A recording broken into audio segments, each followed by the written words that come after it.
এখানে আমি নিয়ে নিয়েছি পেঁয়াজ কুচি, ক্যাপসিকাম কুচি, গ্রেট করে রাখা আদা আর রসুন কুচিটা, আর এখানে একটু ধনে পাতা আর একটু নিয়ে নিয়েছি কাঁচা লঙ্কা। তুমি চাইলে গাজরও অ্যাড করতে পারো, তো আমি এখানে গাজর দিয়ে নিই।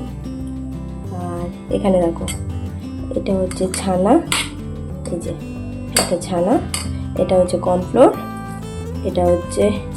এটা কি বলো তো, এটা হচ্ছে কর্নফ্লেক্স।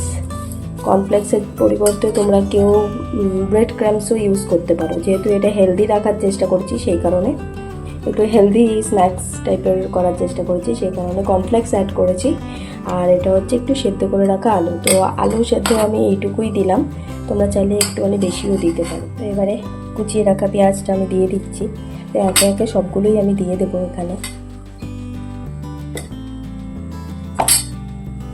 কারেন্ট নেই জানো তো, কারেন্টটা চলে গেছে সেই কারণে না ভিডিও বানাতে ভীষণ অসুবিধা হচ্ছে। এই দেখো সবগুলো নিয়ে নিলাম। আর এটা দেখো, এটা হচ্ছে ঘরেরই মশলা গুঁড়ো করা, ধনে জিরে শুকনো লঙ্কা এই সমস্ত দিয়ে আর কি মশলাটা করে রেখেছি, এটা অ্যাড করলাম। আর এটা দেখো, এটা হচ্ছে জোয়ান, আর জোয়াইনও বলে, অনেকে জোয়ান বলে, তো এটা দিয়ে দিলাম। আর দেবো নুন, আমি এখানে ব্ল্যাক সল্ট ইউজ করছি, তোমরা চাইলে এমনি সল্টও ইউজ করতে পারো। এইভাবে ভালো করে এবারে মেখে দেবো। এবার একটু হাতটা লাগাতে হবে, কারণ হাত না লাগালে না এটা হবে না ভালো মতন। তো এই দেখো হলুদটা অ্যাড করতে আমি ভুলে গেছিলাম, তো হলুদ দিয়ে দিয়েছি, আর একটুখানি বিট নুন দিয়ে দিয়েছি, আর একটুখানি মশলা আরেকটু দিয়েছি। আমি মুখে দিয়ে দেখলাম, তো মশলাটা আমি ভাবলাম যে আরেকটুখানি দিলে ভালো হয়। আর এই দেখো এখন একটুখানি লেবু নিয়ে নিয়েছি কেটে, পাতিলেবু, তো চাইলে দিতে পারো, না চাইলে না দিতে পারো, আমি একটু দিলাম। আর এদিকে দেখো কড়াইটাও বসিয়ে দিয়েছি আমি।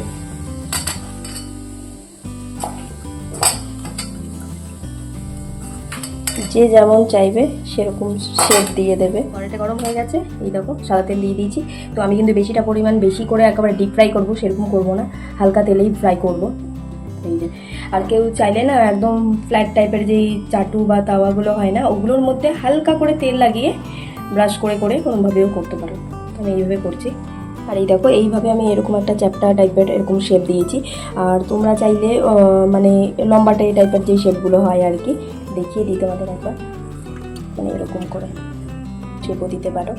যেহেতু এক হাত দিয়ে মানে ভিডিও বানাচ্ছি তো সেই কারণে দুটো হাতের মানে খুব দরকার, এরকমভাবে হয় না, তো এইরকমভাবে শেপ দিতে পারো।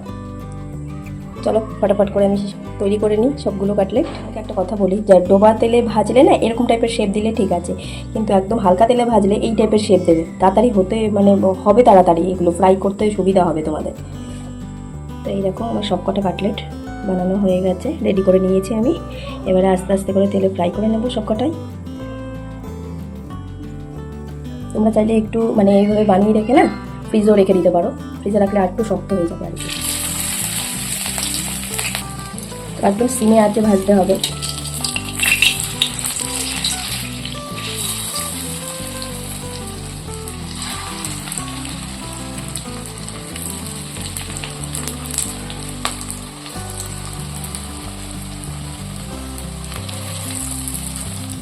আর বেশি বারবার করে না খুন্তি দিয়ে নাড়াচাড়ার দরকার নেই, বারবার করে খুন্তি দিয়ে নাড়াচাড়া করবে না, কেননা বারবার করে নাড়াচাড়া করলে কিন্তু ভেঙে যাওয়ার চান্স থাকবে, যেহেতু পনিরের একটু নরমই হয়। কর্নফ্লোর দিয়েছি, আর ব্রেড ক্রাম্বস বা কর্নফ্লেক্স দিলে এটা টাইট হয়ে যায়, শক্ত হয়, সে কারণে ওটাই দিয়েছি। আমি তো কর্নফ্লেক্স ইউজ করেছি, কর্নফ্লেক্সটা হেলদি হয় সেই কারণে কর্নফ্লেক্স দিয়েছি। ব্রেড ক্রাম্বসের থেকে কর্নফ্লেক্সটা খাওয়া ভালো, আর কিন্তু টেস্টের কোনো না তফাৎ থাকে না, আর খেতে বেশ ভালোই লাগে ব্রেড ক্রাম্বসের তুলনায় কর্নফ্লেক্সটা।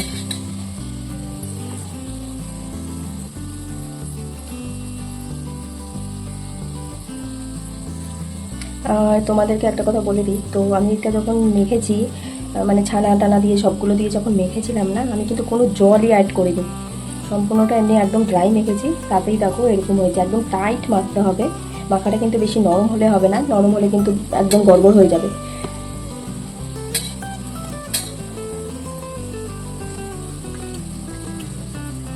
তো এই দেখো ছানাটা করে আমি জল ঝরিয়ে রেখে দিয়েছিলাম এটার মধ্যে, কিন্তু এখন দেখো ফ্রিজে রেখে দিয়েছিলাম, একদম টাইট হয়ে গেছিলো, তো এখন হয়তো হালকা হালকা একটু দেখতে পাচ্ছ হালকা হালকা জল জল বেরোচ্ছে। তো এরকম আমি ছানাটা করে একদম পুরো জল ঝরিয়ে পুরো ড্রাই করে রেখেছিলাম, আর একদম ড্রাই ছানা দিয়ে এটা করতে হবে, বেশি নরম যদি জল থেকে যায় কিন্তু ভালো কিন্তু কাটলেটগুলো হবে না। বাচ্চাদের স্কুলের টিফিনেও খুব ভালো লাগে খেতে। আমি মাম্মামকেও দিয়ে দিই, আমার মেয়ের কথা বলছি, আমার মাম্মামকেও দিয়ে দিই। এই দেখো একটা ভাজা হয়ে গেছে, নামিয়ে নিয়েছি। তারগুলো এই দেখো তেল একদম টেনে গেছে, তো সামান্য একটু সাদা তেল আমি অ্যাড করবো আবার।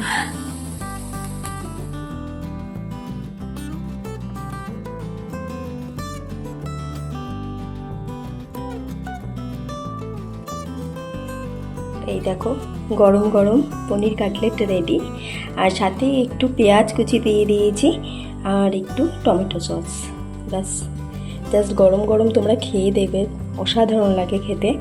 তো আমি এর আগে বহুবার ট্রাই করেছিলাম, তো খেতে দারুণ লাগে। তোমরা অবশ্যই বাড়িতে ট্রাই করে দেখো। তো ভিডিওটা যদি ভালো লেগে থাকে তো অবশ্যই লাইক শেয়ার সাবস্ক্রাইব করো, কমেন্টসের মাধ্যমে জানাতে ভুলো না এই ভিডিওটা কেমন লাগলো, আর বাড়িতে অবশ্যই বানাতেও ভুলো না। তো চলো তোমাদেরকে একটু ভেঙে দেখিয়ে দিই ভেতরটা কেমন হয়েছে। এই দেখো ঠিক এরকম হয়েছে।